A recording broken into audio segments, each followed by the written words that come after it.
Salam sidang jemaat Tuhan yang terkasih.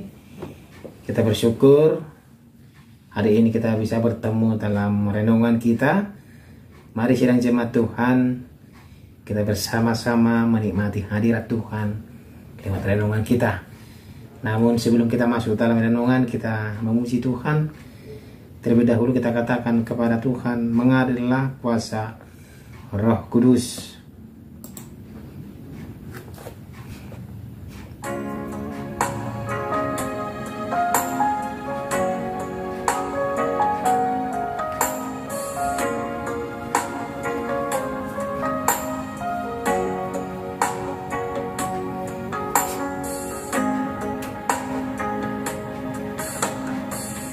Bagaikan tanah kering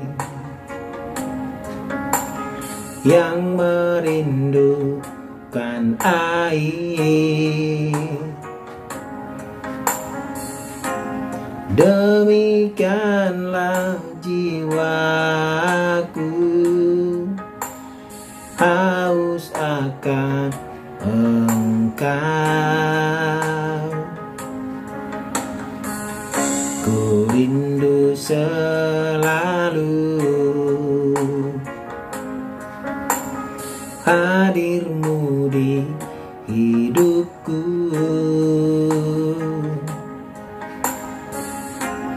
memulihkan jiwaku, hapuskan air mataku, mengalirlah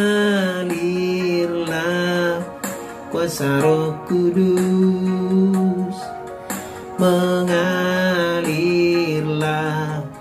di tempat ini, mengalirlah oh Roh Kudus, pulihkanku.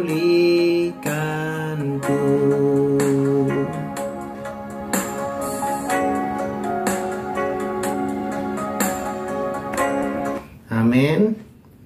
Firman Tuhan untuk hari ini dari Kisah Para Rasul pasal 1 ayat 1 sampai ayat 11. Roh Kudus dijanjikan, demikianlah firman Tuhan.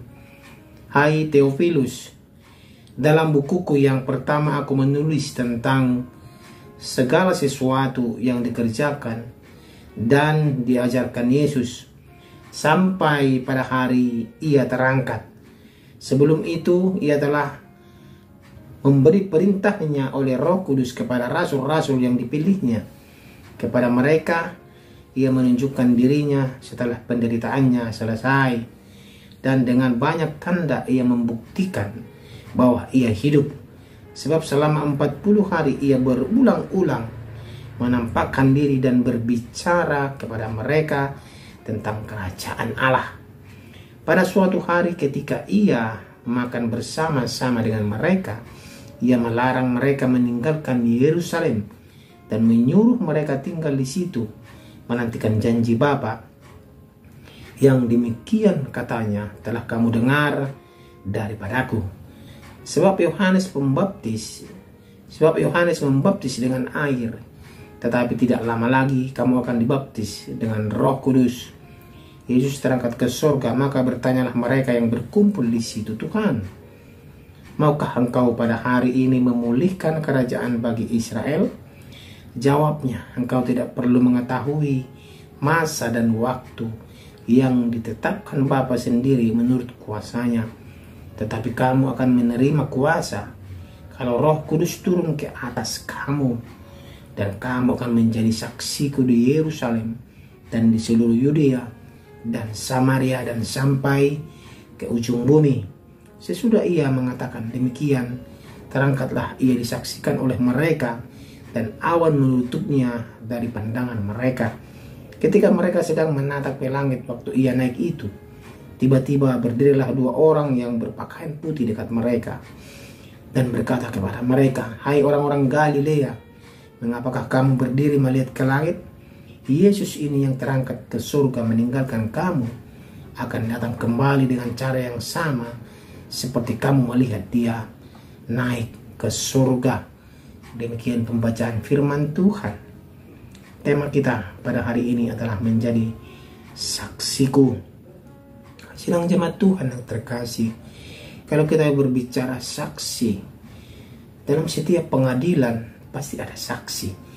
Saksi ini adalah orang yang membuktikan atau yang memberikan keterangan kepada hakim bahwa peristiwa atau kejadian itu adalah benar-benar terjadi. Dan inilah yang terjadi kepada murid-murid Yesus Kristus yang menyaksikan baik itu kuasa roh yang mereka terima, baik itu mujizat-mujizat, baik itu yang dilakukan Yesus pada pelayanannya, kuasanya, mujizatnya, semua mereka saksikan. Kisah Para Rasul pada saat ini adalah kitab kedua yang ditulis Lukas untuk Theophilus, yang merupakan tokoh terkemuka yang berkebangsaan Romawi.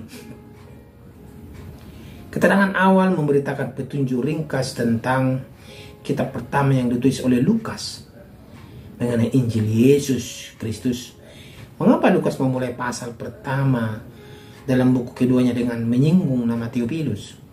Lukas bermaksud memberikan penjelasan di sini atau penjelasan lanjutan dan kesaksiannya yang bertujuan untuk menuntun dan menguatkan Theophilus. Selain Theophilus, Lukas juga ingin memperlihatkan kepada semua orang percaya bahwa Roh Kudus adalah kuasa Allah yang dicurahkan dalam hidup manusia, dalam diri kita masing-masing.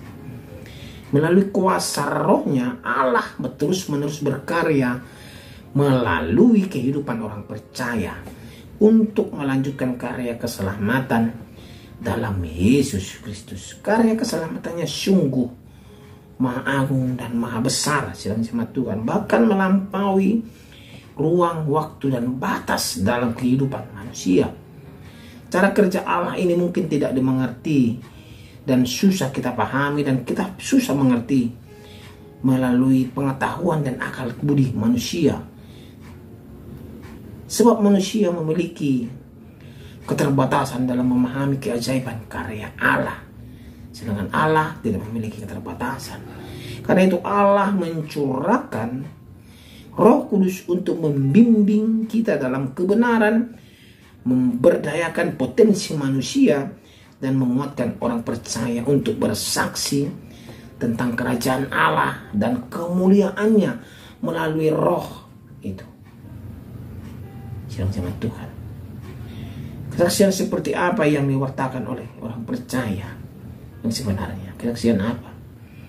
Mereka memberitakan kelahiran, penderitaan, kematian, kebangkitan, dan kenaikan Yesus Kristus ke surga. Ini yang harus diberitakan dalam berita kita itu, dalam pemberitaan Injil kita itu. Pertama tadi, kelahiran, penderitaan, kematian, kebangkitan, kenaikan Yesus ke surga. Dan kedatangannya pun nanti kita tidak tahu kapan. Hanya Bapa yang di surga yang tahu. Untuk karya penyelamatan itulah Allah memberikan kuasanya kepada orang-orang percaya untuk menjadi saksi Kristus di dunia ini. Untuk karya penyelamatan itulah kita harus menjadi saksinya. Mulai dari Yerusalem, Yudea, Samaria, bahkan sampai ke ujung bumi. Makanya ada misi penginjilan, sidang jemaat Tuhan, untuk mewartakan kasih Tuhan, kabar keselamatan, itu Injil kebenaran. Sidang jemaat Tuhan terkasih, hidup sebagai saksi Kristus memang tidak mudah untuk menjalaninya dan melakukannya. Karena itu setiap orang percaya patut bertanya kepada dirinya, apa peran, fungsi, dan tanggung jawab sebagai saksi Kristus. Jawabannya sidang jemaat Tuhan adalah setia sampai akhir hayat untuk memberitakan kabar baik itu. Tidak boleh putus, tidak boleh hanya sementara, sampai akhir hayat kita. Sampai kita mengembuskan napas terakhir, kita harus mewartakan dan kita harus menjadi saksi itu. Ini sebenarnya sebagai saksi Kristus. Sebab kita tahu dan percaya bahwa Allah turut bekerja dan memberikan segala sesuatu dan menyertai kita sampai akhir zaman. Ini adalah janji Tuhan untuk kita. Ya, sampai akhir zaman, sampai Yesus datang kedua kalinya. Inilah janjinya. Bagaimana dengan kita sedang jemaat Tuhan? Sebagai orang percaya, kita siap menjadi saksi. Amin.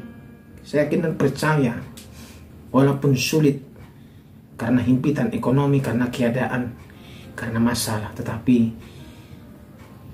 kita berusaha untuk menunjukkan kita ini adalah saksi Kristus. Saksi yang mewartakan kabar kebaik, kabar keselamatan, dan Injil kebenaran itu. Agar nama Tuhan dipermuliakan dan banyak orang yang datang kepada Yesus Kristus dan diselamatkan. Dan surga akan bersorak-sorai menyambut kedatangan orang-orang yang bertobat, yang datang kepada Tuhan. Mari sidang jemaat Tuhan, jadilah menjadi saksi Kristus. Amin. Kita berdoa. Terima kasih ya Tuhan Yesus. Kami bersyukur untuk firman-Mu hari ini, renungan hari ini yang mengajari kami bagaimana kami harus menjadi saksi Kristus, dan kami mewartakan kasih itu sampai akhir hayat kami di dunia ini. Berkati kami ya Tuhan, sertai kami, ajar kami untuk selalu menjadi saksi dalam kehidupan kami. Di dalam nama Tuhan Yesus Kristus kami berdoa. Amin.